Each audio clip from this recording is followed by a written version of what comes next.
Shalom ടിവിയുടെ Martha Mary പ്രോഗ്രാമിലേക്ക് എല്ലാവർക്കും സ്വാഗതം.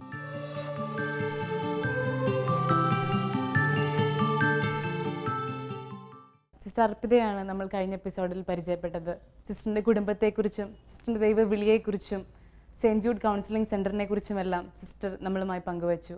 ഇന്ന് നമുക്ക് കൂടുതലായി കൗൺസിലിംഗ് സെൻറ്ററിൻ്റെ പ്രവർത്തനങ്ങളെക്കുറിച്ചും സിസ്റ്ററിൻ്റെ പ്രവർത്തന മേഖലകളെക്കുറിച്ചും ചോദിച്ചറിയാം. മർത്ത മേരിയിലേക്ക് സിസ്റ്ററിന് ഒരിക്കൽ കൂടി സ്വാഗതം.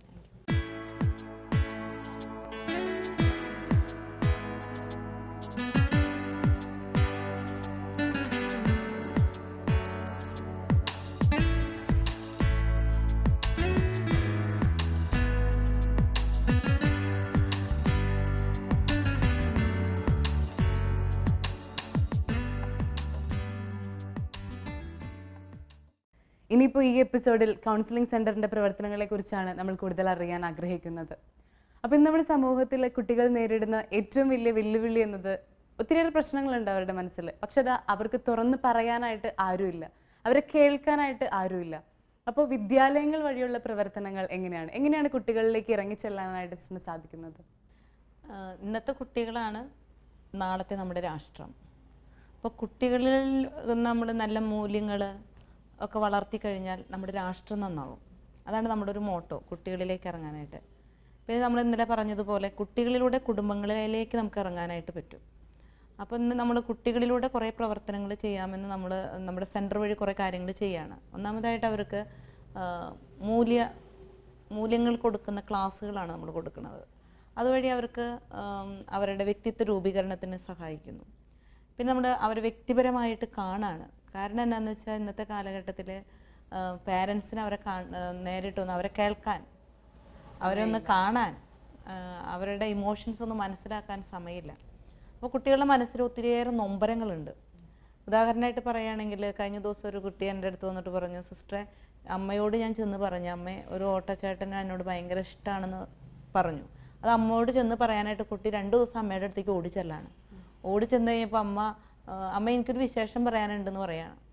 അമ്മയോട് വിശേഷം പറയാനുണ്ടെന്ന് പറയുമ്പോൾ അമ്മ പറയും, നിൻ്റെ വിശേഷം ഇപ്പോൾ കേൾക്കേണ്ട സമയമില്ല, പോയിരുന്ന് പഠിക്കും. അപ്പോൾ അമ്മ ജോലി കഴിഞ്ഞ് വന്നേക്കാണ്. അപ്പോൾ അമ്മ കറിയൊക്കെ ഉണ്ടാക്കണ തിരക്കിലാണ്. അപ്പോൾ കുട്ടിക്ക് ഇതൊന്ന് പറയണം, കുട്ടിയുടെ മനസ്സിൽ. കാരണം ചെറിയ കുട്ടി 7ാം ക്ലാസ്സിൽ പഠിക്കുന്നുള്ളൂ. ഓട്ടോ ചേട്ടൻ ഇഷ്ടമാണെന്ന് പറയണത് എന്താണെന്നുള്ളത് അമ്മോട് പറയണം. പക്ഷെ അമ്മയ്ക്ക് കേൾക്കാൻ സമയമില്ല. അപ്പോൾ പിറ്റേ ദിവസം കൊച്ച് ഇതന്നെ അമ്മോട് പറയാൻ ചെന്നു. അപ്പോഴും അമ്മയ്ക്ക് സമയമില്ല. ജോലി കഴിഞ്ഞ് വന്ന് പിന്നെ വീട്ടിലെ തിരക്കുകളൊക്കെ ആയിട്ട് നിൽക്കുകയാണ്. അപ്പോൾ കുട്ടി അവസാനം മനസ്സിലാക്കി അമ്മയ്ക്കും പപ്പയ്ക്കും സമയമില്ല, ഓട്ടോ ചേട്ടന് എന്നെ കേൾക്കാനും എന്നെ ഇഷ്ടമാണെന്ന് പറയാനും ഞാൻ ഇടുന്ന ഡ്രസ്സിനെ കുറിച്ച് നല്ലതൊക്കെ പറയാൻ സമയമുണ്ട്. അങ്ങനെ വഴിതെറ്റിപ്പോവാണ്. അപ്പോൾ ഇന്ന് നമ്മൾ കുട്ടികൾക്ക് പേഴ്സണൽ കൗൺസിലിംഗ് കൊടുക്കുമ്പോൾ അങ്ങനെയുള്ള സാഹചര്യങ്ങളെ അവോയ്ഡ് ചെയ്യാനും കുട്ടികൾക്ക് നല്ലൊരു വ്യക്തിത്വ രൂപീകരണം കൊടുക്കാനും നമുക്ക് സാധിക്കും. പിന്നെ അതുപോലെ തന്നെ ക്യാമ്പുകൾ നമ്മൾ സംഘടിപ്പിക്കുന്നുണ്ട്. ക്യാമ്പുകളിലൂടെ അവർക്ക് കൊടുക്കുന്ന ഒരു ഫോർമേഷനാണ് നമ്മൾ കൊടുക്കുന്നത്. വെക്കേഷൻ ക്യാമ്പുകൾ നമ്മളൊരു 10 days ഒക്കെ നമ്മൾ കൊടുക്കും. അപ്പോൾ അതിൽ വഴി എല്ലാ തരത്തിലുള്ള അവരുടെ ഒരു സ്വഭാവ രൂപീകരണം അവിടെ നടക്കുകയാണ്. അപ്പോൾ അതുവഴി നമുക്ക് അവരുടെ ഫാമിലീസ്, അതിനകത്ത് ഒരു ദിവസം ഫാമിലി മെമ്പേഴ്സിനെ വിളിക്കും, പാരൻസിനെ വിളിച്ച് നമ്മൾ അവർക്ക് ഒരു ക്ലാസ്സുകൾ കൊടുക്കുന്നു, കുട്ടികളുമായിട്ട് എങ്ങനെ ബന്ധപ്പെടണം എന്നുള്ളതൊക്കെ. അപ്പോൾ പാരൻസിന് അറിയത്തില്ല, അവർ എല്ലാം കൊടുക്കുന്നുണ്ട്, പക്ഷെ കൊടുക്കേണ്ട കാര്യങ്ങൾ കൊടുക്കണില്ല. അപ്പം അങ്ങനെ കുട്ടികളിലൂടെ കുടുംബങ്ങളിലേക്ക് എത്തുമ്പോൾ നല്ലൊരു രാഷ്ട്രം കെട്ടിപ്പടുക്കാൻ നമുക്ക് സാധിക്കും. അപ്പം അങ്ങനെ പലതരത്തിലുള്ള പ്രവർത്തനങ്ങൾ നമ്മളിവിടെ ചെയ്യുന്നുണ്ട്. വിദ്യാലയങ്ങളിൽ നമ്മൾ പോയി ചെയ്യുന്നുണ്ട്, സെൻറ്റർ വഴി നമ്മൾ ചെയ്യുന്നുണ്ട്, സെൻറ്ററിൽ വന്നും ചെയ്യുന്നുണ്ട്. നമ്മൾ പോയി ക്ലാസ്സുകളൊക്കെ കൊടുക്കുന്നത് ഒരു മെത്തേഡ്. പക്ഷെ നമ്മളവിടെ കണ്ടെത്തിയ പ്രശ്നങ്ങൾ അല്ലെങ്കിൽ എന്തെങ്കിലും കാര്യങ്ങളുള്ളവരെ നമ്മൾ പേഴ്സണലായിട്ട് നമ്മൾ സെൻറ്ററിലേക്ക് വിളിക്കും, ഫോളോ അപ്പ് ചെയ്യാനായിട്ട് വിളിക്കും. പിന്നെ അതുപോലെ തന്നെ പലപ്പോഴും ഇന്ന് പഠന വൈകല്യങ്ങൾ ധാരാളം നേരിടുന്നുണ്ട്. ഇന്നത്തെ ഫുഡ് കഴിക്കുന്നത് കൊണ്ടുള്ളതുകൊണ്ടും അങ്ങനെ പല കാര്യങ്ങളും കുട്ടികളെ പഠന വൈകല്യങ്ങളുണ്ട്. അപ്പോൾ അതിൻ്റെ അസസ്മെൻ്റ് ഉണ്ട്. അതൊന്നും പാരൻസിന് ചിലപ്പോൾ അറിയില്ല. അപ്പോൾ നിർബന്ധമായിട്ട് അവരെ പഠിപ്പിക്കണം, അത് ചെയ്യണം, ഇങ്ങനെ ചെയ്യണം, നല്ല റിസൾട്ട് ഓറിയൻറ്റഡ് ആയിട്ട് നിൽക്കുന്നുണ്ട്. അപ്പോൾ ഇവിടെ വന്നു കഴിയുമ്പോഴാണ് പഠന വൈകല്യമുള്ള കുട്ടിയായിരിക്കും അത് പറ്റുന്നില്ല. അപ്പോൾ അവർ ബിഹേവിയർ പ്രോബ്ലത്തിലേക്ക് നയിക്കും. അപ്പോൾ അത് അസസ്സൊക്കെ ചെയ്ത് കഴിഞ്ഞ് കഴിയുമ്പോൾ പല പ്രശ്നങ്ങളും നമുക്ക് സോൾവ് ചെയ്ത് നല്ല കുട്ടികളെ വളർത്തി നല്ല രാഷ്ട്ര നിർമ്മിതിക്ക് സഹായിക്കുന്നുണ്ട്. ഇത് കൂടാതെ പഞ്ചായത്തുകൾ, കോളനികൾ കേന്ദ്രീകരിച്ച് ഒത്തിരി പ്രവർത്തനങ്ങൾ ചെയ്യുന്നുണ്ടല്ലോ, അതെങ്ങനെയാണ്? കോളനികൾ കേന്ദ്രീകരിച്ച് നമ്മൾ പ്രവർത്തനങ്ങൾ ചെയ്യുക എന്ന് പറഞ്ഞിട്ടുണ്ടെങ്കിൽ ഇന്ന് കോളനികളിൽ വളരുന്ന ഒരു സാഹചര്യം കുട്ടികളെ പലതരത്തിലുള്ള വഴിതെറ്റിച്ച് കൊണ്ടുപോകുന്നുണ്ട്. അപ്പോൾ കഴിഞ്ഞ ദിവസങ്ങളിൽ ഞങ്ങൾ ചുറ്റുപാടുള്ള കോളനികളൊക്കെ ഒന്ന് വിസിറ്റ് ചെയ്ത് സർവേ ചെയ്ത് കഴിഞ്ഞപ്പോൾ മനസ്സിലായത് കുറേ അബ്യൂസ് കേസ് സ്വന്തക്കാരിൽ നിന്ന് അല്ലെങ്കിൽ അയൽവക്കത്ത് നിന്നൊക്കെ കുട്ടികൾക്ക് ചെറിയ പ്രായത്തിൽ, അതൊരു 5ാം ക്ലാസ് 6ാം ക്ലാസ്സിലൊക്കെ എത്തുമ്പോഴേക്കും അബ്യൂസ്ഡ് ആവുന്ന കുട്ടികളുണ്ട്. കോമൺ ആയിട്ട് പോകുന്നുണ്ട്. അപ്പോൾ അവിടെ നമ്മൾ ചെന്ന് പ്രത്യേകിച്ച് നമ്മൾ ജാതി മതമൊന്നും നോക്കുന്നില്ല. അപ്പോൾ അവർക്ക് ആ കുടുംബങ്ങളിലേക്ക് ചെന്ന് നമ്മൾ അവരുമായിട്ട് സംസാരിക്കുന്നു, കുട്ടികൾക്ക് അവർ നല്ല ബന്ധം സ്ഥാപിക്കുന്നു. പിന്നെ കഴിഞ്ഞ ദിവസങ്ങളിൽ ഞങ്ങൾ കണ്ട ഒരു കാര്യം എന്ന് പറഞ്ഞിട്ടുണ്ടെങ്കിൽ കോളനിയിൽ ഒരു വീട്ടിൽ ചെറിയ പിള്ളേരൊക്കെ ഒരുമിച്ച് കൂട്ടാണ്. അപ്പോൾ എന്നിട്ട് പുക വലിപ്പിക്കാൻ പഠിപ്പിക്കുക. അപ്പോൾ അതൊക്കെ ഒരു ഹരമായിട്ട് ഒരു ഹീറോ ആവണത് അങ്ങനെയാണ് എന്നൊക്കെയാണ് കുട്ടികൾക്കുള്ള ഒരു ധാരണ. അവർക്ക് അറിയത്തില്ലല്ലോ, കാണുന്നതും കേൾക്കുന്നതും അങ്ങനെയൊക്കെ ആകുമ്പോൾ അവർ അങ്ങനെയാണ്. അപ്പം അതല്ല, ഇതാണ് റെഡി ആയിട്ടുള്ള ചേഞ്ച് ചെയ്യേണ്ട കാര്യങ്ങളെക്കുറിച്ച് മനസ്സിലാക്കി കൊടുക്കാൻ കോളനികളിലുള്ള സന്ദർശനം നമുക്ക് ഒത്തിരി ഉപകാരപ്പെടുന്നുണ്ട്. അതുപോലെ തന്നെ മതബോധന കാര്യങ്ങളിലേക്ക് നമുക്ക് കുട്ടികളിലേക്ക് കുറേയൊക്കെ ഇറങ്ങി വരാനായിട്ട് ഈ കൗൺസിലിംഗ് മേഖലകൾ കുറേ ചെയ്യാനായിട്ട് പറ്റുന്നുണ്ട്.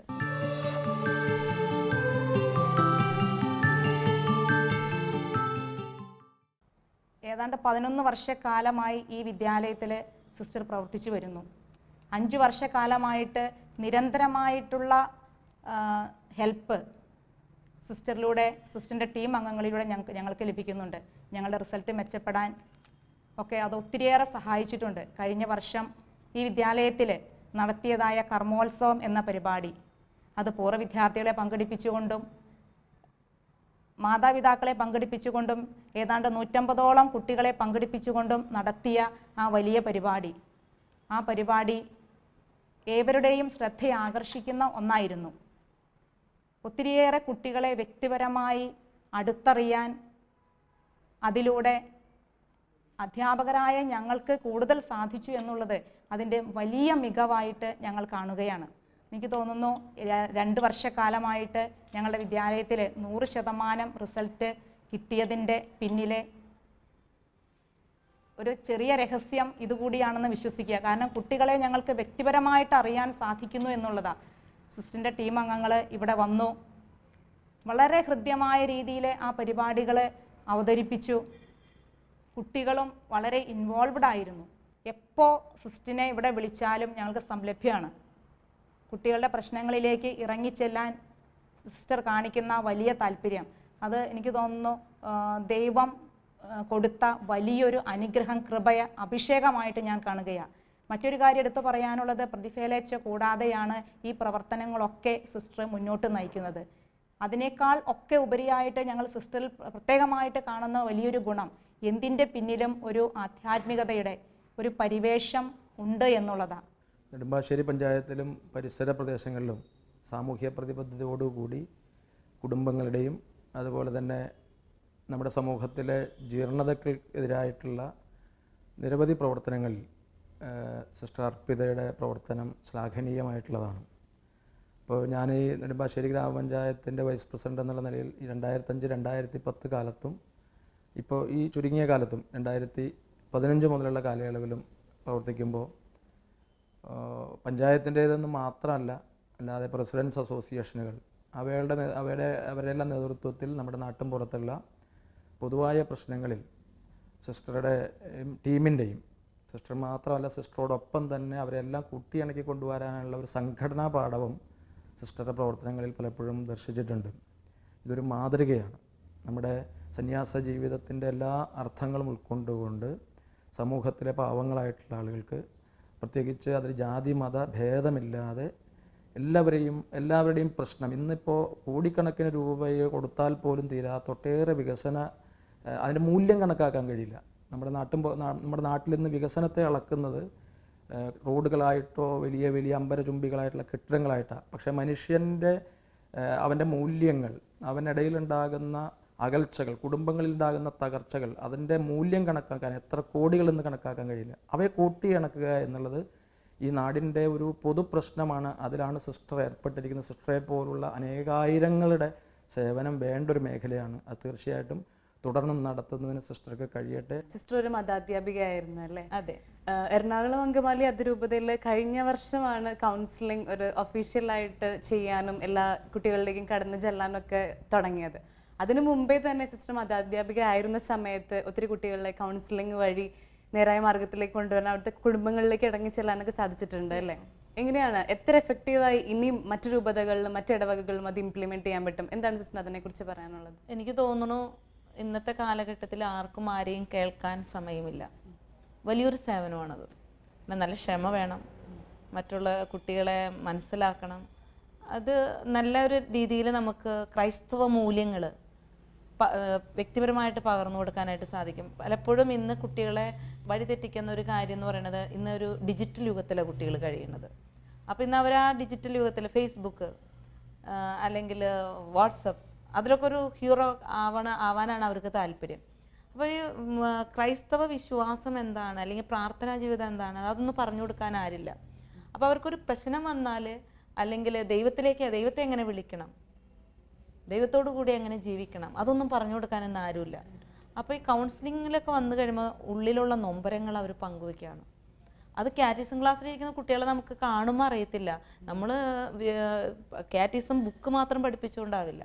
അപ്പോൾ അവരെ ജെനുവിനായിട്ട് അവരുടെ പ്രശ്നം എന്താണെന്ന് മനസ്സിലാക്കി നമ്മൾ കുട്ടികളെ കേട്ട് അവരെ ഗൈഡ് ചെയ്യുമ്പോൾ നല്ല ക്രൈസ്തവ മൂല്യമുള്ള കുട്ടികളെ നമുക്ക് വാർത്തെടുക്കാനായിട്ട് പറ്റും.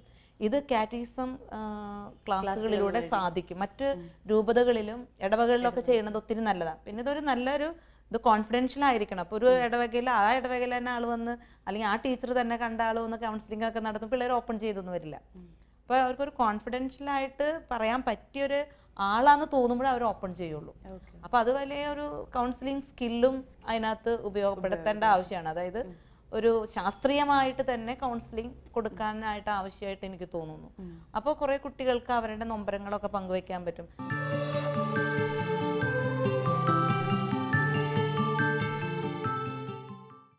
കഴിഞ്ഞ 25 വർഷമായി മതബോധന രംഗത്ത് പ്രവർത്തിച്ചുകൊണ്ടിരിക്കുന്ന എന്നെ സംബന്ധിച്ചോളം സിസ്റ്റർ അർപ്പിതയുമായി വളരെ അടുത്ത ബന്ധമാണുള്ളത്. എറണാകുളം അങ്കമാലി അതിരൂപതയിൽ എല്ലാ മതബോധന യൂണിറ്റുകളിലും ഈ കഴിഞ്ഞ വർഷം മുതൽ സീനിയറായിട്ടുള്ള 2 അധ്യാപകരെങ്കിലും കൗൺസിലിങ്ങിന് വേണ്ടി കോഴ്സ് പഠിച്ച് പാസ്സായി എല്ലാ യൂണിറ്റുകളിലും പ്രവർത്തിക്കണമെന്നുള്ളത് ആലഞ്ചേരി പിതാവിൻ്റെ പുതിയൊരു പ്രവർത്തന രേഖയാണ്. പക്ഷെ അതിനു മുൻപ് തന്നെ ഞങ്ങളുടെ യൂണിറ്റിൽ അങ്കമാലി വിൻസെൻഷൻ സൺഡേ സ്കൂളിൽ സിസ്റ്റർ അർപ്പിതയുടെ സേവനം കഴിഞ്ഞ ഏതാനും വർഷങ്ങളായി തന്നെ ഞങ്ങൾക്ക് ലഭിച്ചുകൊണ്ടിരിപ്പുണ്ട്.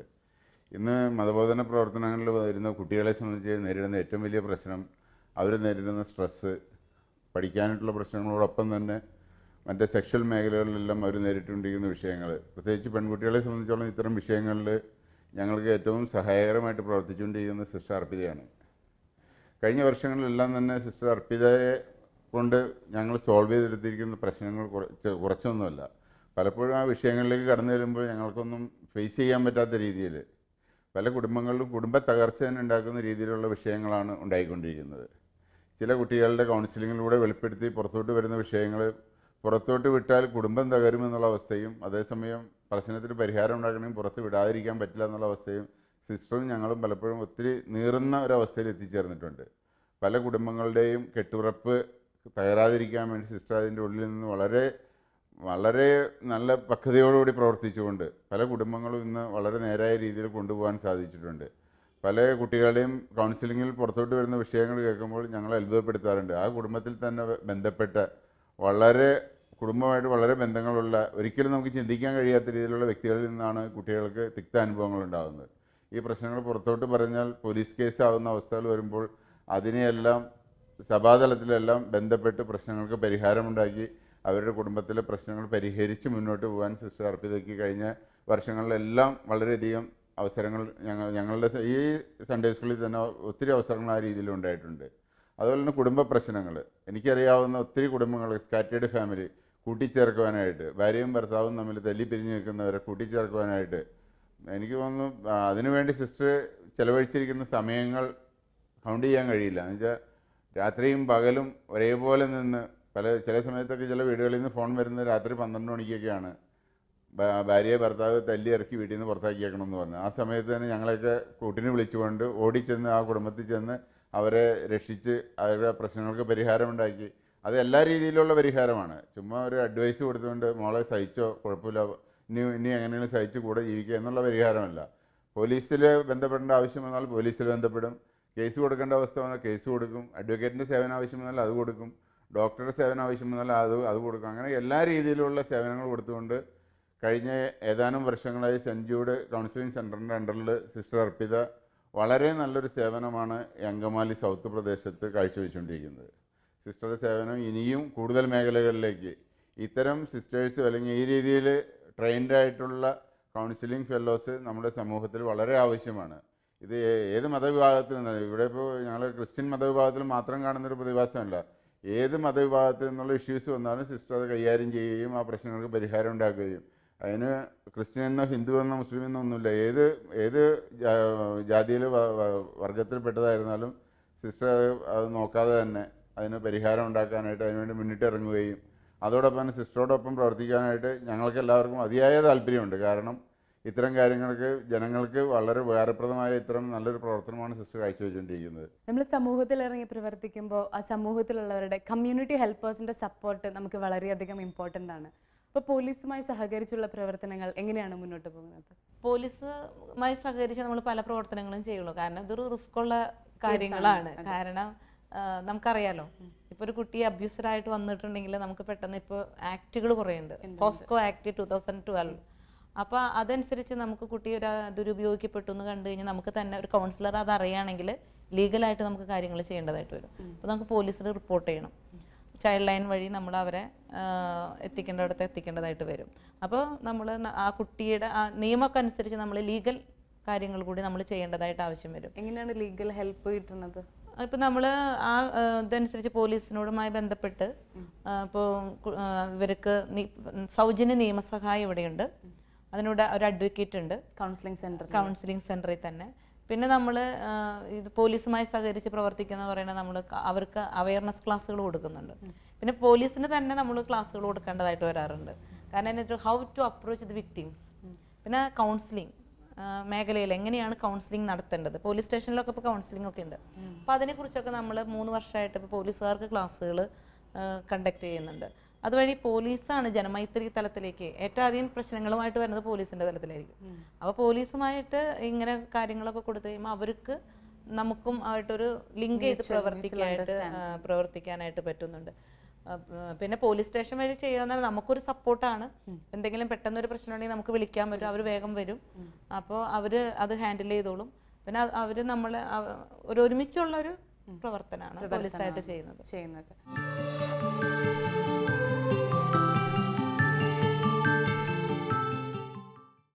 അങ്കമാലി ജനമൈത്രി പോലീസിൻ്റെ പ്രവർത്തനത്തിൻ്റെ ഭാഗമായി ഒത്തിരി ഉപകാരപ്രദമായ കാര്യങ്ങളെല്ലാം ചെയ്യുന്നുണ്ട്. പ്രത്യേകിച്ച് നിരാലംബരായിട്ടുള്ള കുട്ടികൾ, അച്ഛനമ്മമാർ, അല്ലെങ്കിൽ ആരോരും നോക്കാനില്ലാത്ത വ്യക്തികൾ, ഇവരെല്ലാം നമ്മൾ നല്ലതാ കേന്ദ്രങ്ങളിൽ എത്തിച്ച് ആവശ്യമായ പരിചരണം നൽകുന്നതിന് വേണ്ടിയിട്ട് പ്രവർത്തിച്ചു വരികയാണ്. അത് നമ്മൾ പ്രവർത്തിക്കുന്നതിൻ്റെ ഭാഗമായി തന്നെ പ്രധാനപ്പെട്ടൊരു കാര്യം ഇവർക്ക് ആവശ്യമായ കൗൺസിലിംഗ്, മാതാപിതാക്കൾക്കാണേലും കുട്ടികൾക്കാണേലും പല കേസിൽ പെടുന്ന കുട്ടികൾ നമ്മുടെ അടുത്ത് വരാറുണ്ട്. അവരെല്ലാം നമ്മൾ നല്ലൊരു ദിശാബോധം നൽകുന്നതിന് വേണ്ടിയിട്ട് ഇവിടെ കൗൺസിലറിൽ പ്രവർത്തിച്ചു വരുന്ന സിസ്റ്റർ ബഹുമാനിയായ സിസ്റ്റർ അർപ്പിതയുടെ അടുത്ത് നമ്മൾ എത്തിക്കാറുണ്ട്. സിസ്റ്റർ അവരെ നല്ല രീതിയിൽ കൗൺസിലിങ്ങിലൂടെ കാര്യങ്ങൾ ബോധ്യപ്പെടുത്തി സമൂഹത്തിൻ്റെ ഭാഗമായിട്ട് പ്രവർത്തിക്കാനും ചിന്തിക്കാനും പ്രവർത്തിപ്പിക്കാനുമുള്ള ഒരു മനോബലം അവർക്ക് നൽകുന്നുണ്ട്. അതിലൂടെ നമുക്ക് അഗ്രീവ്ഡായിട്ട് കിട്ടുന്ന കുട്ടികളെല്ലാം നമ്മൾ അതിലൂടെ സിസ്റ്ററിൻ്റെ എത്തിക്കുന്നുണ്ട്.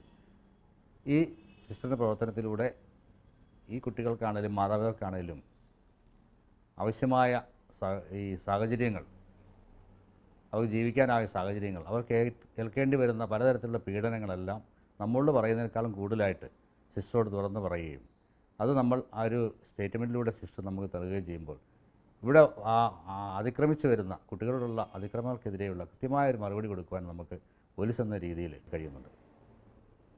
അത് സിസ്റ്ററിൻ്റെ ഏറ്റവും നല്ലൊരു കാരുണ്യ പ്രവർത്തനമായിട്ട് തന്നെയാണ് ഞങ്ങൾ കണക്കാക്കുന്നത്. ഏതൊരു ആവശ്യം വന്നാലും ഞങ്ങൾ ഏറ്റവും ആദ്യം ഡിപ്പെൻഡ് ചെയ്യുന്നത് സിസ്റ്റർ അർപ്പിതയാണ്. സിസ്റ്ററിൻ്റെ അത്തരത്തിലുള്ള കാരുണ്യ പ്രവർത്തനങ്ങൾ ഏറ്റവും കൂടുതൽ അഭിനന്ദനാർഹമാണെന്ന് പറയാൻ ആഗ്രഹിക്കുകയാണ്. വേൾഡ് വിമൻസ് ഡേയുടെ ഭാഗമായിട്ട് അങ്കമാലി ജനമൈത്രി പോലീസും ഇവിടുത്തെ NGOസും കൂടി 20 സ്ത്രീകളെ നമ്മൾ അങ്കമാലി ടൗണിൽ പ്രവർത്തിച്ച് വരുന്നവരെ നമ്മൾ കണ്ടെത്തുകയുണ്ടായി. അതിൽ ഈ ജീവകാരുണ്യ പ്രവർത്തനവുമായിട്ട് ബന്ധപ്പെട്ട് പ്രവർത്തനങ്ങളിലൂടെ ഏറ്റവും അധികം പ്രവർത്തനങ്ങൾ ഏർപ്പെടുത്തിയ സിസ്റ്റർ അർപ്പിതയ്ക്കും ഇതിന് രീതിയിൽ ഞങ്ങളൊരു അവാർഡ് നൽകി കഴിഞ്ഞ ദിവസം ഞങ്ങൾ ആദരിക്കുകയുണ്ടായി. അത് സിസ്റ്ററിൻ്റെ പ്രവർത്തനത്തിൽ ഏറ്റവും കൂടുതൽ ഒരു മുതൽക്കൂട്ടായാണ് ഞാൻ മനസ്സിലാക്കുന്നത്. ലീഗൽ ഹെൽപ്പ് എങ്ങനെയാണ് ചെയ്യണമെന്നൊന്ന് പ്രേക്ഷകർക്ക് പറഞ്ഞു കൊടുക്കാം. ലീഗൽ ഹെൽപ്പ് എന്ന് പറഞ്ഞിട്ടുണ്ടെങ്കിൽ കുടുംബങ്ങളിൽ ഡൊമസ്റ്റിക് വയലൻസ് ഉണ്ടെങ്കിൽ ഇന്ന് നമുക്ക് അവരെ അഡ്വക്കേറ്റിൻ്റെ സേവനമുണ്ട്, ഫ്രീ ആയിട്ട് നമ്മൾ കൊടുക്കുന്നു. അപ്പോൾ അവരെ DIR ഫയൽ ചെയ്ത് കുടുംബത്തിൽ അവർക്ക് പ്രൊട്ടക്ഷൻ, ഭർത്താവിൽ നിന്നോ മറ്റാരിൽ നിന്നോ എന്തെങ്കിലും തരത്തിലുള്ള അക്രമങ്ങളൊക്കെ ഉണ്ടായിട്ടുണ്ടെങ്കിൽ ശാരീരികമായോ മാനസികമായോ സാമ്പത്തികമായോ ഒരു സ്ത്രീക്ക് ഒരു വീട്ടിൽ പീഡനം ഉണ്ടെങ്കിൽ അവർക്ക് കിട്ടേണ്ട പ്രൊട്ടക്ഷൻ ഓർഡറൊക്കെ നമ്മൾ കോടതി വഴിയൊക്കെ വാങ്ങിച്ചു കൊടുക്കും. അപ്പോൾ അതുവഴി അവർക്ക് എന്നാന്ന് വെച്ചാൽ ആവശ്യമില്ലാതെ അവർ ഒരു പീഡനം ഏൽക്കേണ്ടതായിട്ട് വരില്ല. പക്ഷേ ഈ പീഡനമായിട്ടിട്ട് അവരുടെ കഴിവില്ലാതാക്കാനല്ല നമ്മൾ നോക്കേണ്ടത്. അവർ എംപവർ ചെയ്യിപ്പിച്ച് സമൂഹത്തിൻ്റെ മുൻനിരയിൽ ഒരു കുടുംബിനിക്ക് എന്തൊക്കെ ചെയ്യാൻ പറ്റും, ഒരു സ്ത്രീയുടെ കഴിവ് ഏത് നിലയിലൊക്കെയാണ്, അവൻ്റെ ഒരു കുഞ്ഞിനെ വളർത്തുന്നത്, അവൾക്കുള്ള കഴിവ്, ഒരു അമ്മയാകാനുള്ള കഴിവ് അവൾക്കല്ലേ ഉള്ളൂ. അപ്പോൾ ആ തരത്തിലൊക്കെ അവളെ എംപവർ ചെയ്യിപ്പിച്ച് കൊണ്ടുവരാനാണ് നമ്മൾ നോക്കുന്നത്.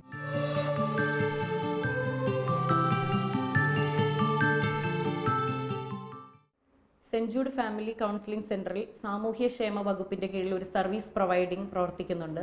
ഈ സർവീസ് പ്രൊവൈഡിംഗ് സെൻറ്ററിൻ്റെ സേവനദാതാവായിട്ടാണ് ഞാൻ പ്രവർത്തിക്കുന്നത്. 2005 നിലവിൽ വന്ന ഗാർഹിക പീഡന നിരോധന നിയമപ്രകാരം സ്ത്രീകൾക്ക് സൗജന്യമായിട്ട് നിയമസഹായം ലഭ്യമാക്കുക എന്ന ലക്ഷ്യത്തോടെയാണ് ഇത് പ്രവർത്തിക്കുന്നത്. ഗാർഹിക പീഡനം എന്ന് പറയുമ്പോൾ ഒരു സ്ത്രീയെ ശാരീരികമായിട്ടോ മാനസികമായിട്ടോ ലൈംഗികമായിട്ടോ വാചികമായിട്ടോ അല്ലെങ്കിൽ വൈകാരികമായിട്ടോ സാമ്പത്തികമായിട്ടോ ഒക്കെ ചൂഷണം ചെയ്യുന്നത് ഇതിൽപ്പെടുന്നു. ഇത്തരത്തിൽ പരാതിയുള്ള സ്ത്രീകൾ ഞങ്ങളെ സമീപിക്കുമ്പോൾ, ഇങ്ങനെ പരാതിക്കാരും തനിയെ പരാതി കൊണ്ടുവരണമെന്ന് നിർബന്ധമില്ല, ഈ കാര്യത്തെക്കുറിച്ച് അറിയാവുന്ന ആർക്ക് വേണമെങ്കിലും പരാതി നൽകാവുന്നതാണ്. ഇത്തരത്തിലൊരു പരാതി കിട്ടുകയാണെങ്കിൽ ഞങ്ങളൊരു ഗാർഹിക സംഭവ റിപ്പോർട്ട് തയ്യാറാക്കി മജിസ്ട്രേറ്റിന് സമർപ്പിക്കുകയാണ് ചെയ്യുന്നത്. അതിലൂടെ അവർക്കൊരു സൗജന്യമായിട്ടൊരു വക്കീലിൻ്റെ സേവനം ലഭ്യമാക്കി കൊടുക്കുന്നു. ഗാർഹിക പീഡനത്തിന് ഇരയായിട്ട് വരുന്ന സ്ത്രീകൾ സാധാരണയായി ഞങ്ങളോട് ആവശ്യപ്പെടുന്ന പരിഹാര മാർഗങ്ങൾ എന്ന് പറയുന്നത് ഒരു സംരക്ഷണ ഉത്തരവിന് വേണ്ടിയിട്ടായിരിക്കാം. ഭർത്താവിൽ നിന്ന് അനുഭവിക്കുന്ന ശാരീരികമായ പീഡനങ്ങൾക്ക് ഒരു പരിഹാരമായിട്ട് ഒരു സംരക്ഷണ ഉത്തരവ്.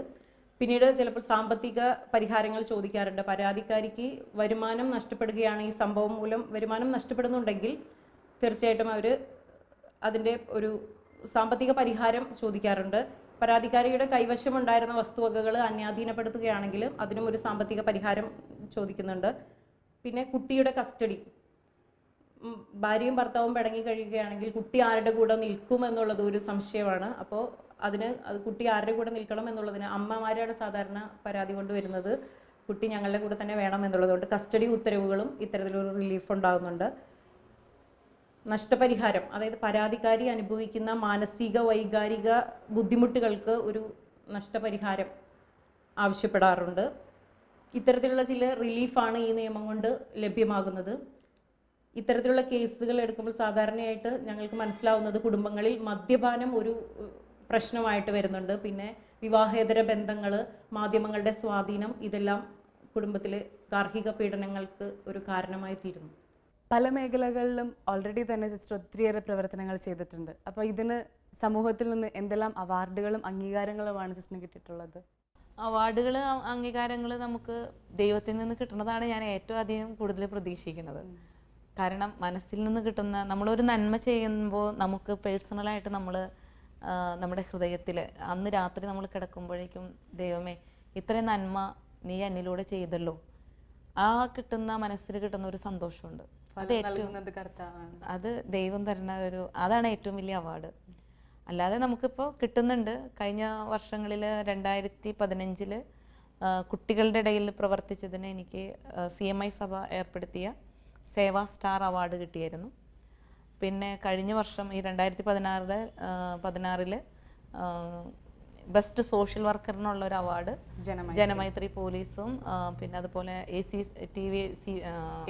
ACTVക്കാരും കൂടി നടത്തിയതിൽ അവരും കൂടി സംയുക്തമായിട്ട് നടത്തിയ ബെസ്റ്റ് സോഷ്യൽ വർക്കറിനുള്ള ഒരു അവാർഡ് ലഭിച്ചിരുന്നു. അത് അവാർഡിനേക്കാൾ കൂടുതൽ നമുക്ക് ദൈവം തരുന്നൊരു അവാർഡ് ഉണ്ടല്ലോ. Heart of the society lies in villages എന്നാണല്ലോ ഗാന്ധിജി പറയണത്. അപ്പോൾ ഗ്രാമപഞ്ചായത്തുകളെ കേന്ദ്രീകരിച്ചുള്ള പ്രവർത്തനങ്ങൾ എങ്ങനെയാണ്? ഗ്രാമങ്ങളുടെ വളർച്ചയും സുസ്ഥിതിയാണ് നമ്മുടെ നല്ല ഭാരതത്തിൻ്റെ വളർച്ച. എന്നാണ് ഗാന്ധിജി പറഞ്ഞതുപോലെ തന്നെ നമ്മൾ ഗ്രാമോദ്ധാരണ പ്രവർത്തനങ്ങളാണ് ആദ്യം നമ്മൾ തുടങ്ങിക്കൊണ്ടിരുന്നത്. അപ്പോൾ അന്ന് നമ്മൾ കുറേ തേനീച്ചേനെ വളർത്താൻ കൊടുക്കുക, അല്ലെങ്കിൽ സ്വയം തൊഴിലിനുള്ള കാര്യങ്ങളൊക്കെ ആൾക്കാരെ പ്രാപ്തരാക്കുകയൊക്കെ ചെയ്തെങ്കിൽ ഇന്ന് പഞ്ചായത്തുമായി സഹകരിച്ച് നമ്മൾ ചെയ്യാമെന്ന് വിചാരിച്ചേക്കണത്. ഞങ്ങൾ രണ്ട് പഞ്ചായത്താണ് മെയിനായിട്ട് എടുത്തിരിക്കുന്നത്. ഒന്ന് പാറക്കടവ് ബ്ലോക്ക് പഞ്ചായത്തും അങ്കമാലി ബ്ലോക്ക് പഞ്ചായത്തും. അപ്പോൾ കഴിഞ്ഞ വർഷങ്ങളിൽ നമ്മൾ 6 പഞ്ചായത്തുകളിൽ, പാറക്കടവ് ബ്ലോക്കിലെ 6 പഞ്ചായത്തുകളിൽ വളർന്നു വരുന്ന കൗമാരക്കാരായ പെൺകുട്ടികളെ കേന്ദ്രീകരിച്ച് അവർക്കെല്ലാവർക്കും അവയർനെസ് ക്ലാസ്സുകൾ കൊടുക്കാമായിരുന്നു. അപ്പോൾ അതുവഴി കുറേ പെൺകുട്ടികൾ എങ്ങനെയാണ് അവരുടെ കൗമാരം അല്ലെങ്കിൽ അവരുടെ വളർച്ച കാലഘട്ടത്തിൽ ഒരു പെൺകുട്ടി അഭിമുഖീകരിക്കുന്ന പ്രശ്നങ്ങൾ, അതൊക്കെ നമുക്ക് കുറേ കാര്യങ്ങൾ കൊടുക്കാനായിട്ട് പറ്റി. പിന്നെ അതുപോലെ തന്നെ വയോജന കൂട്ടായ്മ, പരിസ്ഥിതി പ്രവർത്തനങ്ങൾ, അപ്പോൾ അതിനെക്കുറിച്ചൊക്കെ നമുക്ക് പഞ്ചായത്തിനോട് സഹകരിച്ച് നമുക്ക് കുറേ കാര്യങ്ങൾ ഗ്രാമത്തിൻ്റെ വികസനത്തിന് വേണ്ടി ചെയ്യാനായിട്ട് ഇന്ന് പറ്റുന്നുണ്ട്. സോഷ്യൽ മീഡിയയുടെ അതിപ്രസരമുള്ള ഇന്നത്തെ ഈ സമൂഹത്തിൽ സിസ്റ്ററിന് കുടുംബങ്ങളോട് എന്താ പറയാനുള്ളത്? ഇന്നത്തെ കുടുംബങ്ങളോട് എനിക്ക് പറയാനുള്ള മെസ്സേജ്, വിശ്വാസം ഇന്ന് നഷ്ടപ്പെട്ടുകൊണ്ടിരിക്കുകയാണ്. വിശ്വാസം എന്ന് പറയുന്നത് എന്നൊരു കൺഫ്യൂഷനാണ്. ഭക്തി ഏതാണ്, വിശ്വാസം ഏതാണെന്ന് അറിയുന്നില്ല. അപ്പോൾ വിശ്വാസമുള്ളവർക്ക് ഒരിക്കലും ആത്മഹത്യയെക്കുറിച്ചോ അല്ലെങ്കിൽ പ്രശ്നങ്ങളെക്കുറിച്ചോ ഒരു ആകുലത, ഉത്കണ്ഠകളൊക്കെ കുറവായിരിക്കും. അപ്പോൾ എന്ത് പ്രശ്നം വന്നാലും ദൈവത്തെ നോക്കുക, ദൈവത്തിൽ ആശ്രയിക്കുക. അപ്പോൾ ഏത് പ്രശ്നത്തിനും പരിഹാരം നമുക്ക് കിട്ടും. അതുപോലെ തന്നെ എനിക്ക് പറയാനുള്ളത്, ഇന്ന് ലൈഫ് സ്കിൽ വളരെ കുറവാണ്. കാരണം കുട്ടികളെ നമ്മളെല്ലാം കൊടുത്ത് വളർത്താണ്. പ്രതിബന്ധങ്ങളെ എങ്ങനെ തരണം ചെയ്യണമെന്ന് ആരും പഠിപ്പിക്കുന്നില്ല. How to leave. അപ്പോൾ നമ്മൾ നല്ല വിദ്യാഭ്യാസം കൊടുക്കുന്നു, കാര്യങ്ങളെല്ലാം കൊടുക്കുന്നുണ്ട്, പക്ഷെ എങ്ങനെ ജീവിക്കണമെന്ന് ആരും പഠിപ്പിക്കണില്ല. അപ്പോൾ എങ്ങനെ ജീവിക്കണമെന്ന് പഠിക്കുന്ന തലങ്ങളിൽ ഒരു ദമ്പതിയായിട്ട് അവർ ജീവിക്കാൻ തുടങ്ങുമ്പോൾ, ഒരു കുടുംബജീവിതം നയിക്കാൻ തുടങ്ങുമ്പോൾ പ്രശ്നങ്ങളാണ്. അപ്പോൾ ആ പ്രതിസന്ധികളെ തരണം ചെയ്യാനും കുട്ടികളെ പഠിപ്പിക്കണം. അത് വലിയൊരു കാര്യമാണ്. പിന്നെ ഞാൻ നേരത്തെ പറഞ്ഞതുപോലെ കുടുംബ പ്രാർത്ഥന, ഒരുമിച്ചുള്ള സംസാരം, ഒരുമിച്ചുള്ള ഭക്ഷണം കഴിക്കൽ, അത് കുടുംബങ്ങളിലും ഉണ്ടാകണം. അതുണ്ടാകുമ്പോൾ ഇന്ന് ആർക്ക് എന്നെ വേണ്ട എന്നുള്ള ഒരു തോന്നലൊക്കെ മാറാൻ സാധ്യതകളുണ്ട്.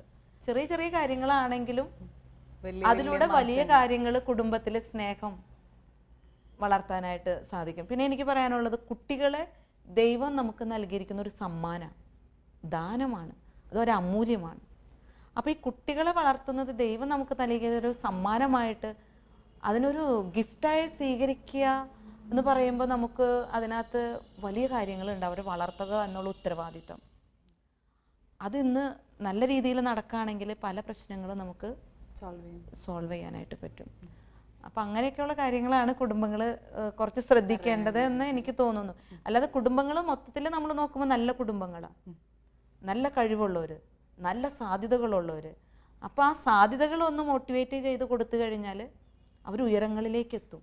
അപ്പോൾ അതൊക്കെ സഭയ്ക്കും തിരുസഭയ്ക്കും ഒരു വലിയ മുതൽക്കൂട്ടാണ്. ക്രൈസ്തവ കുടുംബങ്ങളെ നല്ല രീതിയിൽ, എല്ലാ കുടുംബങ്ങളെയും, ഏത് മതസ്ഥരായാലും ഒരു വ്യത്യസ്തയായ സന്യാസിനി ആയിരിക്കണം എന്നുള്ള ആഗ്രഹം ജീവിതം വഴി സഫലീകരിക്കാനായിട്ട് സിസ്റ്ററിന് സാധിച്ചു.